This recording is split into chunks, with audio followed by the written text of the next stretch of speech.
কী করবেন, আপনার যে ডগস বা আপনার যে হামস্টার যেটা দিয়ে আপনার স্টেক করেন না কেন, এটা কী করবেন, আপনাদের টেলিগ্রাম ওয়ালেট আছে, টেলিগ্রাম ওয়ালেটে ডিপোজিট করবেন। হ্যাঁ, যেমন আমি আমার ৭,১৮৪টা হামস্টার স্টেক করবো, তো আমি এটা আপনি করছি আপনার টেলিগ্রাম ওয়ালেটে ডিপোজিট করছি। এরপর আপনাকে যেটা করতে হবে, আমি ইচ্ছে করলে কিন্তু এখন এটা আনস্টেক করতে পারবো না, এটা ওদের টিজির পরে আনস্টেক করতে পারবো। তো আমি এখানে কী করতেছি, হামস্টার সিলেক্ট করতেছি। তো আমার এখানে ৭,১৮৪টা আছে, আমি ৭,১৮৪টা সিলেক্ট করলাম।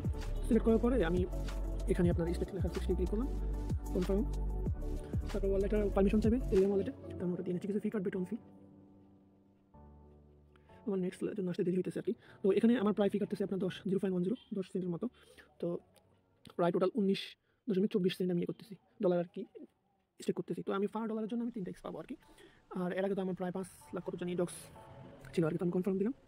এখানে যদি আপনাদের স্টেকিং ফেল লেখা আসে তাহলে ভয় পাওয়ার কিছু নয়, রিলোড দিবেন, রিলোড দেওয়ার পরে আপনার যে স্টেকিং রেকর্ড ওখানে ক্লিক করলেই